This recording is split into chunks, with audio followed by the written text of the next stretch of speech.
Hello, moi c'est Émilie et je suis coach simplicité. Ma mission, c'est de vous accompagner vers une vie plus simple pour vivre plus pleinement. Dans ce podcast, on mêle minimalisme, frugalité, fait maison, réduction de votre consommation et bien sûr tout ça de manière bienveillante et positive. En 2017, je me suis tournée vers les produits fait maison pour faire des économies et j'ai ensuite découvert le minimalisme, le zéro déchet, la frugalité, etc. Et je me suis rendu compte qu'en adoptant de nouvelles habitudes de vie, je réduisais à la fois mes dépenses et ma charge mentale tout en me simplifiant totalement la vie. Aujourd'hui, en tant que coach simplicité, j'accompagne les femmes dans la mise en place de leur quotidien plus simple au sein de mon programme La méthode simple. Avec ce podcast, je vous partage mes conseils et retours d'expérience pour que vous puissiez commencer à mettre en place un quotidien plus simple et qui vous correspond. Bienvenue dans ce nouvel épisode du podcast Une vie plus simple. Aujourd'hui, on va parler objectifs pour la rentrée et aussi de mon petit bilan à mi-année ou presque, puisqu'on est quand même à la mi-août quand cet épisode de podcast sort. Mais du coup, on va faire un petit bilan de mes objectifs minimalistes et frugaux que j'ai pu me fixer au mois de janvier et que je vous ai d'ailleurs développé dans un épisode de podcast dédié tout au début de l'année. C'était d'ailleurs le premier épisode de l'année 2024. Donc, on va voir ça dans l'épisode du jour. Mais avant, je voulais quand même vous remercier pour votre fidélité, pour toutes vos écoutes du podcast, parce que nous entrons aujourd'hui officiellement dans la 4e saison du podcast Une vie plus simple. Et comme je l'ai annoncé dans la newsletter qui a changé de nom, qui s'appelle désormais la Minimalettre, pour cette année et cette rentrée 2024, j'ai décidé de suivre mes propres conseils minimalistes en vous proposant moins d'épisodes, mais surtout en vous proposant du contenu plus concret, plus personnel et pour lequel vous aurez plus le temps de le consulter ou de l'écouter parce que tout simplement on n'a pas le temps d'avoir toujours des nouveaux contenus, de la nouvelle inspiration, que ce soit pour vous comme pour moi, mais surtout pouvoir avoir le temps de profiter d'épisodes plus concrets, plus complets et aussi avec de l'expérience personnelle parce que j'ai vraiment envie de vous partager cette expérience personnelle encore plus. Alors davantage aussi dans la minimalettre où ça va vraiment être une lettre ouverte, mais aussi dans le podcast où je vais vraiment vous partager mes retours personnels et pas que. Peut-être qu'il y aura aussi des nouveautés cette année. Et donc, dès cette nouvelle saison du podcast, il y aura un épisode et un article de blog publié le 3e samedi du mois. Bien sûr, pensez à vous inscrire à la minimalettre pour avoir un rappel par email directement à la sortie de chaque épisode de podcast et aussi de sa version sur le blog et aussi pour pouvoir profiter de conseils exclusifs directement dans votre boîte mail une fois par mois en plus de l'épisode de podcast. Donc vraiment la minimalettre, pensez à vous inscrire. Je vous mets le lien directement dans les notes de l'épisode. Vous verrez, vraiment c'est une pépite cette nouvelle version de la newsletter à partir de cette année. Et enfin, ça y est, revenons à nos moutons avec ce premier épisode de la saison 4 où j'avais vraiment envie de partir sur quelque chose de plus personnel. On va faire le bilan et analyser ensemble mes habitudes et pratiques minimalistes de 2024 jusqu'ici. Et je vous partage aussi quelques objectifs personnels pour cette rentrée parce que la rentrée, ça donne toujours envie de mettre en place de nouvelles habitudes. On va d'ailleurs en reparler. Et du coup, on va voir vraiment ceux sur lesquels je me focalise pour cette rentrée et peut-être les habitudes que j'ai décidé d'abandonner et qui pourtant je m'étais fixée en tout début d'année. Donc ça va vous donner peut-être de quoi vous inspirer, de quoi vous motiver et peut-être tenter de nouvelles choses ou encore aussi, toujours, de relativiser parce que comme je vous l'ai dit, on va parler notamment d'un objectif que je n'ai absolument pas mis en place, pas réussi à atteindre depuis le mois de janvier. Personne n'est parfait, aucune personne minimaliste n'est parfaite, le minimalisme en soi n'est pas parfait non plus, alors aucune raison de ne pas oser se lancer par peur de réussir parce qu'on a le droit d'échouer, on a le droit d'avoir des habitudes qui ne se mettent tout simplement pas en place. Alors c'est parti pour faire le point sur mes objectifs en cours et qui se portent bien depuis le mois de janvier. Premièrement, mon tout premier objectif c'était de lire 36 livres en 2024. Et aujourd'hui, à l'heure où j'enregistre cet épisode, je suis actuellement à 25 livres lus en 2024. C'est à peu près 4 livres d'avance par rapport à l'objectif sur l'année si je continue dans ce rythme-là par exemple. Donc nickel, je pense même que je vais dépasser cet objectif-là. Et j'anticipe déjà la question qu'on me pose souvent quand je parle de mes lectures, que ce soit sur Instagram ou en podcast. Mais j'utilise l'application Goodreads pour suivre mes lectures et définir mon challenge de l'année notamment. Et c'est comme ça que je sais que j'ai à peu près 4 livres d'avance sur mon objectif aujourd'hui même où j'enregistre cet épisode.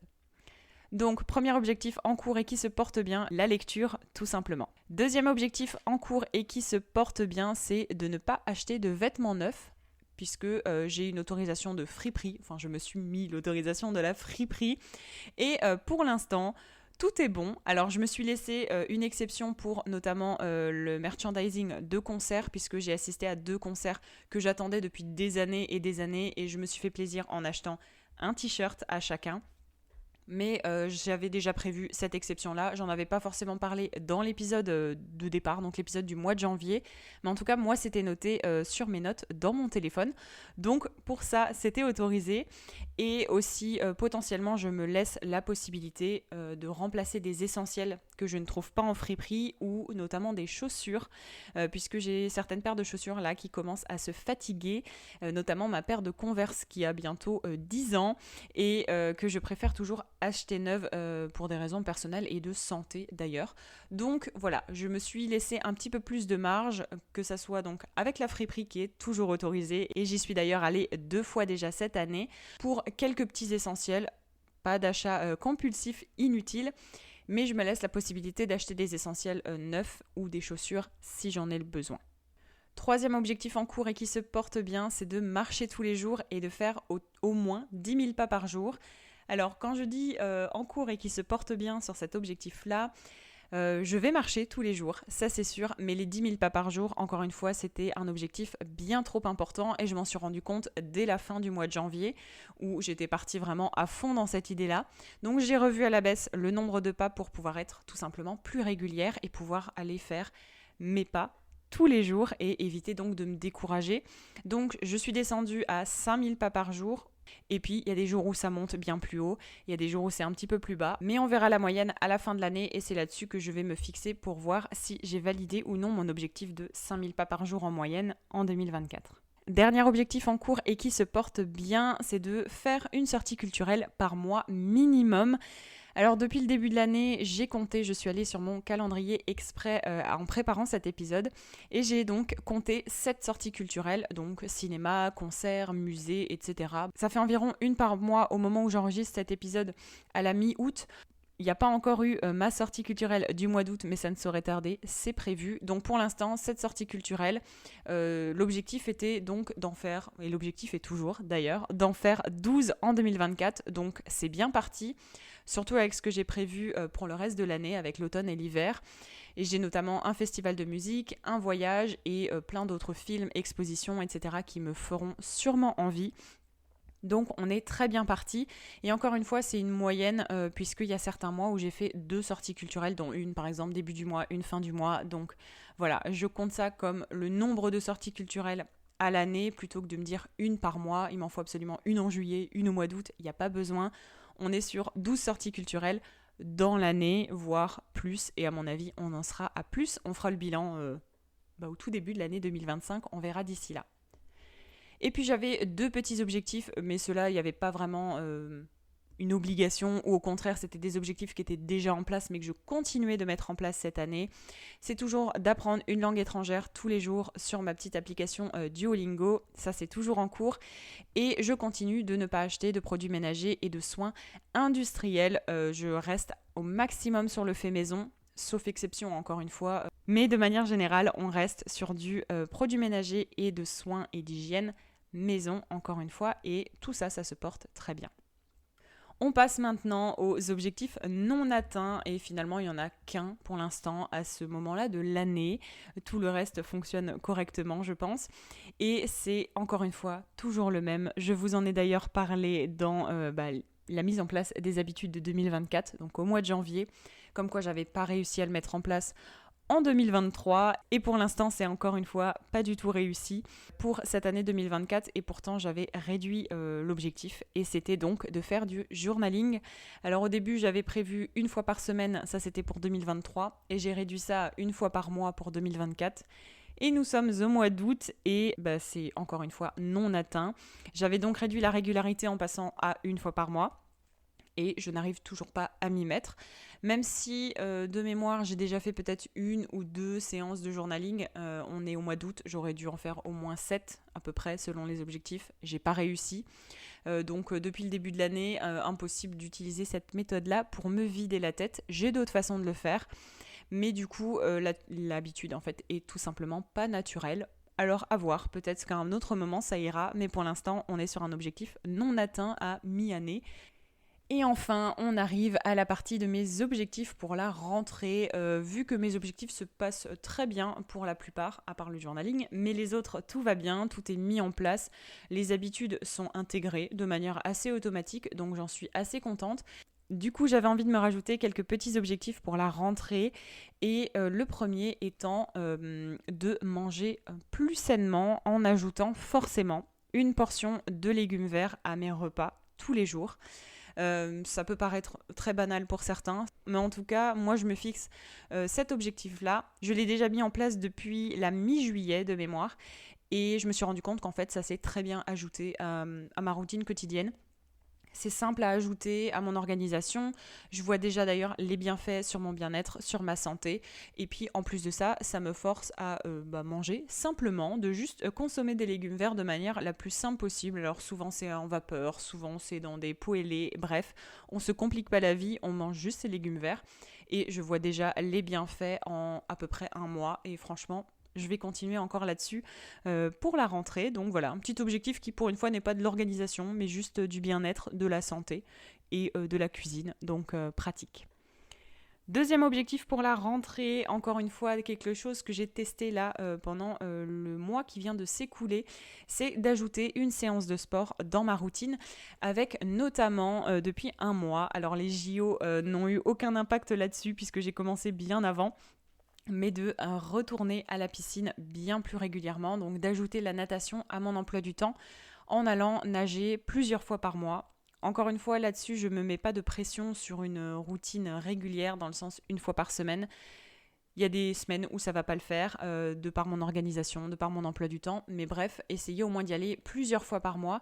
Et du coup, prochaine étape, parce que c'est toujours important sur un objectif de se fixer une prochaine étape après qu'on ait décidé ce qu'on va y faire, c'est d'aller m'acheter une carte de 12 entrées et de me fixer à peu près, on va dire, un jour idéal et un horaire idéal pour y aller. Comme ça, quand j'ai rien à ce moment-là, et bah hop, pas le choix, ce sera piscine. Et puis j'ai la chance avec mon travail d'avoir un emploi du temps assez libre, donc je peux très bien y aller à des moments où il y a aussi moins de monde. Donc voilà, aller m'acheter une carte 12 entrées et pouvoir profiter de tout ça aussi dès la rentrée, puisque ça fait déjà 4 ou 5 séances au moment où vous écoutez cet épisode que je suis retournée à la piscine avec une séance par semaine. Et enfin, dernier objectif pour la rentrée, qui est un objectif cette fois-ci d'organisation qui va très bien avec la thématique de la rentrée, mais c'est de me fixer une vraie routine de travail, tout simplement pour améliorer mon organisation du quotidien et surtout pouvoir appliquer, et ça c'est encore une fois très important, ma vision minimaliste en fait directement à mon travail, comme je l'ai détaillé dans la toute première édition en fait de la Minimalettre qui était sortie début du mois d'août, je réfléchis, qui était sortie début du mois.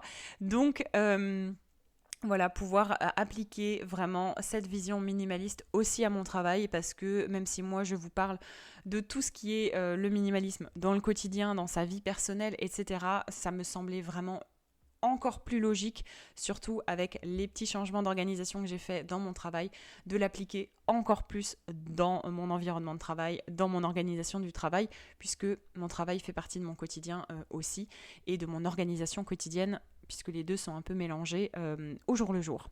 Donc mon objectif pour tout ça, c'est de suivre une routine simple, directe, en sachant exactement ce que j'ai à faire, que ça soit selon mon calendrier de travail, donc tout ce qui est travail de fond, tout ce que vous ne voyez pas, tout ce qui est calendrier de coaching, donc vraiment pouvoir m'organiser aussi là-dessus, ou encore tout ce qui est calendrier de publication, donc qui inclut les posts Instagram, le podcast, les articles de blog, la Minimalettre, ou encore tous les nouveaux contenus de la méthode simple qui sortiront très prochainement. Vous avez une petite exclusivité là dans cet épisode. Certains demanderont un travail régulier tous les mois. Donc je vous en dis pas plus. Vous découvrirez ça à la sortie de la nouvelle version du programme à la rentrée. Mais bref, je vais devoir trouver vraiment une organisation simplifiée pour pouvoir gérer mes différents emplois du temps, mes différents types de travail, tout simplement. Et puis, en fait, je me rends compte en vous disant tout ça que, en gros, ce serait appliquer littéralement la méthode simple, le programme de la méthode simple, aussi dans mon entreprise, en l'ayant déjà appliqué dans ma vie de tous les jours. Surtout avec les tout nouveaux contenus qui vont arriver, vous verrez, ça sera vraiment incroyable. Mais bref, pouvoir vraiment appliquer la méthode simple dans mon entreprise, dans mon travail de tous les jours. Puisque d'ailleurs, j'ai déjà fait un grand désencombrement cet été, là au mois de juillet, dans mon organisation, dans mon environnement de travail, que ce soit physique, que ce soit numérique. Bref, gros désencombrement. Et du coup, là, avec cet objectif-là, je m'attaque à la mise en place d'habitudes minimalistes et de routines minimalistes et simples. En suivant et en adaptant les plans d'action qui sont disponibles dans la méthode simple. Encore une fois, c'est encore une preuve que la méthode simple peut vraiment s'appliquer à tous les modes de vie et tous les environnements, puisque vous voyez qu'en fait, après l'avoir appliqué dans ma vie personnelle, c'est à ma vie pro que je prends plaisir à l'appliquer. Donc à partir de maintenant, mais ça fait déjà quelques temps, quelques semaines, vu que j'ai fait un grand tri, grand désencombrement et planning d'organisation là au mois de juillet, et que je m'attaque là avec ce mois d'août et la rentrée à vraiment mettre en place une routine et des habitudes minimalistes. Donc je vais utiliser vraiment les plans d'action, les fiches outils, les fiches méthodes, tout ce qu'il y a dans le programme, et je vais adapter ça à mon organisation de tous les jours au travail. Peut-être que je vous ferai une mini-lettre là-dessus à un moment donné, ça serait peut-être intéressant. Vous me dites si jamais ça vous intéresse. Bref, voilà pour mes objectifs de la rentrée. N'hésitez pas à me partager les vôtres. Si vous avez envie vraiment là de vous rebooster pour la rentrée, sachant qu'on est mi-août à la sortie de cet épisode, je vous conseille vraiment, si ce n'est pas déjà fait, de télécharger votre guide gratuit, qui est un workbook intitulé « Mettre en place une vie plus simple ». Donc en fait, c'est tout simplement le guide complet pour vos premiers pas dans la vie plus simple et minimaliste. Vous avez des petits challenges, vous avez des contenus exclusifs, bref, pas mal de trucs très intéressants pour commencer vraiment à vous remettre un peu dans les choses sérieuses, on va dire, pour la rentrée, et préparer aussi le début de la nouvelle organisation qu'il y a souvent au mois de septembre. Donc si vous avez envie de plus d'inspiration minimaliste, frugale, je vous laisse cliquer sur le lien dans les notes de l'épisode pour recevoir gratuitement votre workbook pour vous accompagner dans vos premiers pas vers une vie plus simple. Tout ça, c'est dans les notes de l'épisode. Et puis en attendant, si cet épisode vous a plu, pensez à mettre 5 étoiles sur Spotify ou Apple Podcast. Et nous, on se donne rendez-vous, comme je vous l'ai dit un peu plus tôt, dans un mois, le 3e samedi du mois, pour un prochain épisode et d'autres conseils autour de la vie plus simple. À bientôt. Merci d'avoir écouté cet épisode de Une vie plus simple jusqu'au bout. Si vous l'avez apprécié, n'hésitez pas à vous abonner et à mettre 5 étoiles sur Apple Podcast ou sur Spotify. Avant de partir, pensez à vous inscrire gratuitement à la mini-lettre pour encore plus de ressources et conseils exclusifs, et recevez gratuitement votre guide directement dans votre boîte mail. Retrouvez tous les liens vers les ressources et programmes mentionnés dans les notes de l'épisode ou sur mon site internet withemily.com.